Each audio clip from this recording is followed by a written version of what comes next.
எல்லாரும் சொல்லுவாங்க, கெட்ட நேரம் வரும்போது ஏதோ ஒரு அறிகுறியை காட்டும்னு.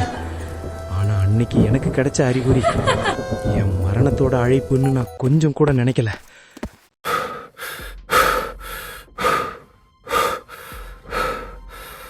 ராஜு, எங்க இவ்வளவு வேகமா ஓடுற? இன்னைக்கு ராத்திரி என்கிட்ட இருந்து தப்ப முடியாது. எனக்கு 28 வயதாக இருக்கும்போது நடந்த ஒரு உண்மை சம்பவம் இது. கெட்ட நேரம் வரப்போகிறது என்றால் இயற்கை சில அறிகுறிகளை காட்டும். கருப்பு பூனை குறுக்கே போவது, கண்ணாடி உடைவது என பல. அன்று நான் இதை கேலி செய்தேன். ஆனால் அன்று நடந்தவை என் வாழ்க்கையையே மாற்றிவிட்டது.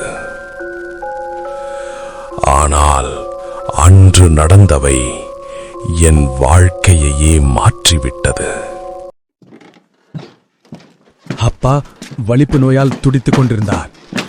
ராஜு, சீக்கிரம் ஓடி வா.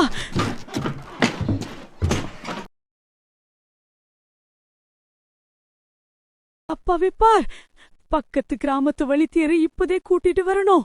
இல்லை என்றால் அப்பாவை காப்பாற்ற முடியாது.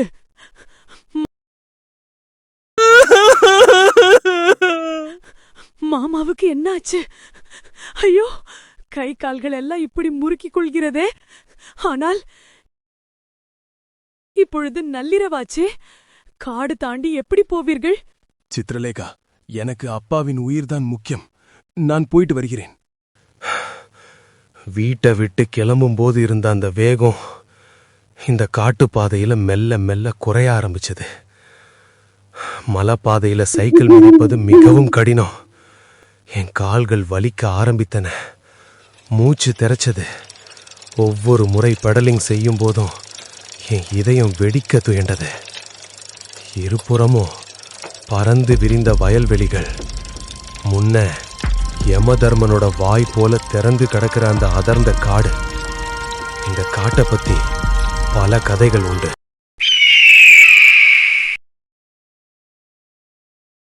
அங்கு ஒரு பெண் பேய் நடமாடுவதாக ஊருக்குள் சொல்வார்கள்.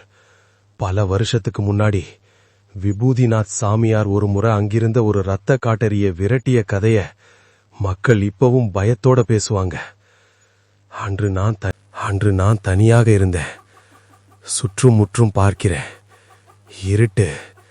கள்ளக்காட்டு மூலையிலிருந்து வரும் நரியின் ஊளையிடல். பின்னே என் பயம். இது மட்டும்தான் என்னுடன் இருந்தது. சற்று நேர பயணத்துக்கு பிறகு சின்ன சாரல் மழை பெய்ய ஆரம்பித்தது. சைக்கிள் செயினில் இருந்து வரும் அந்த கிரிச் கிரிச் சத்தம் அந்த நள்ளிரவில் ஒரு ராட்சச மிருகத்தோட குரல் போல கேட்டது. ஏதோ ஒரு சத்தம். சல்லி சல்லின்னு யாரோ என் பின்னாலே கஞ்ச கருவியோட வருவது போல ஒரு உணர்வு. நான் திரும்பி பார்க்க துணியும் இல்லை. அப்பாவின் உயிர், அது ஒன்றுதான் என்னை முன்னோக்கி தள்ளியது. காட்டுக்குள் செல்லும் அந்த பாதை இன்னும் நீண்டு கொண்டே போனது. எதிரே ஒரு பெரிய ஆலமரம். அது ஆந்தை கத்திய சத்தம் என் நெஞ்சையே யாரோ பறிக்கிறது போல இருந்தது. சாமியே, அப்பாவை காப்பாத்திடு. நல்லபடியா வைத்தியரை பார்த்துடணும். இது ஒண்ணுதான் என் மனசுக்குள்ள ஊறிக்கிட்டு இருந்துச்சு. ஆத்திர கடக்கும்போது திடீர்னு என் சைக்கிள் லைட் வெளிச்சத்துல ஒரு உருவம் தெரிஞ்சுது. ஒரு பெண்ணு தனியா நின்னுட்டு இருந்தா. நில ஒளியில அவ முகம் நல்ல வெளுத்து போய் ஒரு மாதிரி ஜொலிச்சது. இந்த நள்ளிரவுல இந்த காட்டுல ஒரு பொண்ணு தனியா நின்னுட்டு இருக்கிறாளேன்னு என் மனசு துடிச்சுது. ஐயா, எனக்கு உதவி செய்யுங்களேன். என்ன அந்த ஊர் வரைக்கும் முன்னாடி கொண்டு போய் விட்டுடுங்களேன். சரி, சைக்கிள்ல ஏறிக்கோ. அவ சைக்கிள் பின்னாடி ஏறி அந்த நிமிடம் ஏதோ ஒரு மலையையே என் பின்னாடி தூக்கி வச்சது போல சைக்கிள் பாரம் தாங்காம அழுத்துச்சு. என் கால்கள் நடுங்குச்சு. சைக்கிள் டயர்ல காத்தே இல்லாதது போல சைக்கிள் ரொம்ப மெல்ல நகர்ந்துச்சு. அது மனுஷியா இல்ல வேறு எதுவான்னு எனக்கு புரியல. ஏன் திரும்பி பார்க்கல. ஆனா அவளைக்கிட்ட இருந்து ஒரு மாதிரி பூக்களோட வாசம் இல்ல ஏதோ பழைய பிணத்தோட வாசம் வரும்னு என் மனசு பயந்துச்சு. என்ன ஐயா, நான் அவ்வளவு குண்டாகுவா இருக்கேன்?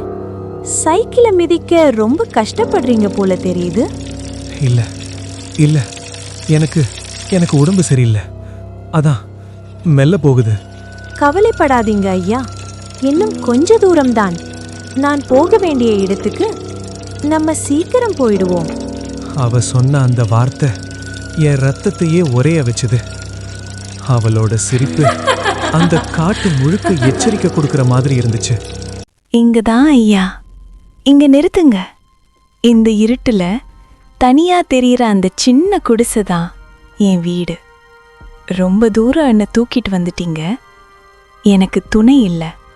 எனக்காக அந்த குடிசைக்குள்ள போய் ஒரு தீபம் ஏற்றி வச்சுட்டு போறீங்களா? அவளோட குரல் இப்போ ஒரு மாதிரி காந்தம் போல என்னை இழுத்துச்சு. எனக்கு போகணும்னு தோணல, ஆனால் கால்கள் தானாக நடந்தன. அந்த குடிசை பல வருஷமா யாரும் வாழாத மாதிரி பாழடைஞ்சு கிடந்துச்சு.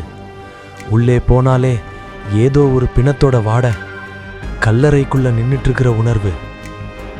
தீபம் மெல்ல எரியட்டும் ஐயா, அப்போதான் உங்க முகம் எனக்கு நல்லா தெரியும். நான் மெல்ல தீபத்தை ஏற்றினேன். அந்த சின்ன வெளிச்சம் மெல்ல அந்த குடிசையை காட்டுச்சு. அவள் பின்னாடியே நின்னுட்டு இருந்தா. என் கையில் இருந்த வெளிச்சம் மெல்ல கீழே இருந்த அவளோட கால்கள் மேலே விழுந்துச்சு. சாமியே, நான் பார்த்தது உண்மையா? அவளோட கால்கள், முன்னாடி இருக்கிற விரல்கள் பின்னாடி திரும்பி இருந்துச்சு. அவள் மனுஷி இல்ல. கதற தோணுச்சு, ஆனா குரல் வெளியே வரல. என்ன ஐயா, ஏன் இப்படி நடுங்குறீங்க? என் உண்மை தெரிஞ்சிடுச்சா? இனிமே நீ இங்கிருந்து போக முடியாது. உன் உயிர் இன்னைக்கு எனக்கு. சாமியே, காப்பாத்துங்க. ஐயோ, எல்லாரும் சொல்லுவாங்க கெட்ட நேரம் வரும்போது ஏதோ ஒரு அறிகுறியை காட்டும்னு. ஆனா அன்னைக்கு எனக்கு கிடைச்ச அறிகுறி என் மரணத்தோட அழைப்புன்னு நான் கொஞ்சம் கூட நினைக்கல.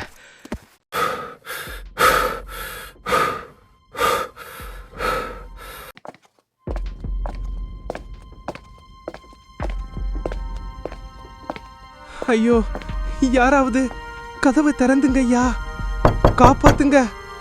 வைத்தியர் ஐயா, என்ன துரத்திட்டு வருது. அது என்ன கொன்னுடும் போல இருக்கு. திறந்துங்க ஐயா. ராஜுவா, இந்த நள்ளிரவு நேரத்துல ராத்திரியில ஏன் கத்திக்கிட்டு இருக்க? ஏன் இப்படி கதவை தட்டுற? என்னப்பா, பேய பார்த்த மாதிரி முகமெல்லாம் வெளுத்து போயிருக்கே, உடம்பெல்லாம் நடுங்குது. காட்டுக்குள்ள எதையாவது கூடாதத பார்த்துட்டியா? ஆமாம் ஐயா, பேய்தான். ஒரு பொண்ணு சைக்கிள் பின்னாடி ஏறின. அப்போ அவளோட காலு, ஐயோ, விரல்கள் எல்லாம் பின்னாடி திரும்பி இருந்துச்சு ஐயா. அவளோட சிரிப்பு இன்னும் என் காதுக்குள்ள கேட்டுட்டே இருக்கு. நான் போக முடியாதுன்னு சொன்னேன் ஐயா. அந்த மோகினி இன்னும் அந்த ஆலமரத்தை விட்டு போகல போல.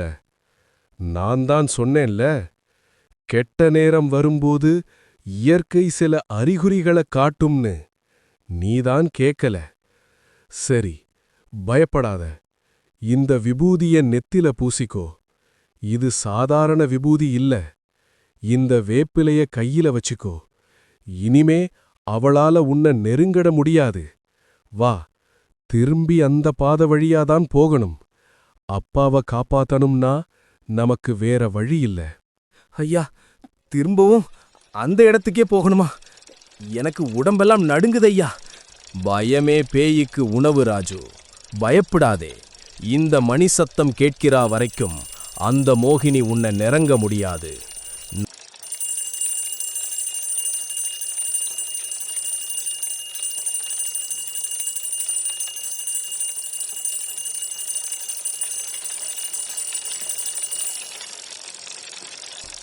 அந்த குடிசை வந்துருச்சு ஐயா. ஆனா அங்க யாருமே இல்லையே. அவள் இருக்கா. நம்மள பார்த்துட்டு தான் இருக்கா, ஆனால் ஏன் முன்னாடி வரமாட்டாள். சில வாரங்கள் அப்படியே ஓடி போயிடுச்சு. வைத்தியர் சொன்ன மாதிரியே அப்பா மெல்ல மெல்ல குணமானாரு. நாங்க எல்லாரும் கெட்ட நேரம் விலகிடுச்சுன்னு தான் நினைச்சோம். ஆனால் அந்த காடு என்னை இப்படியொரு பழி வாங்கும்னு நான் நினைக்கல. என் மனைவி சித்திரலேகா மூளையில உட்கார்ந்து கத்தி கதறிட்டு இருந்தா. அந்த ராத்திரி காட்டுக்குள்ள நான் ஒரு புண்ணை தூக்கிட்டு வந்தனே, அவளோட பாரம் என் சைக்கிளை மட்டும் அழுத்தல, என் வாழ்க்கையாவும் அழுத்தி விட்டது. எனக்காக பிறக்க வேண்டிய அந்த குழந்தைய அந்த காட்டு மோகினி எடுத்துக்கிட்டா. குழந்தை இல்லாத அந்த வீடு ஒரு கல்லறை மாதிரி ஆயிடுச்சு.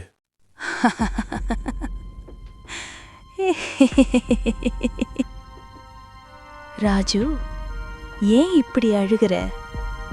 நான் தான் சொன்னேன்ல, நம்ம சீக்கிரம் போக வேண்டிய இடத்துக்கு போயிடுவோன்னு. இது வெறும் ஆரம்பம்தான் ராஜு. உன்னை, உன் வாரிச, என்னை தாண்டி எவனும் வாழ முடியாது. நான் உன்னை விட மாட்டேன். அந்த சிரிப்பு இப்ப கூட என் காதுக்குள்ள கேட்டுட்டே இருக்கு. கெட்ட நேரம் வரும்போது இயற்கை அறிகுறி காட்டும்னு சொல்வாங்க. ஆனால் அந்த அறிகுறி என் வாழ்க்கையையே அழிச்சிடும்னு நான் நினைக்கவே இல்லை.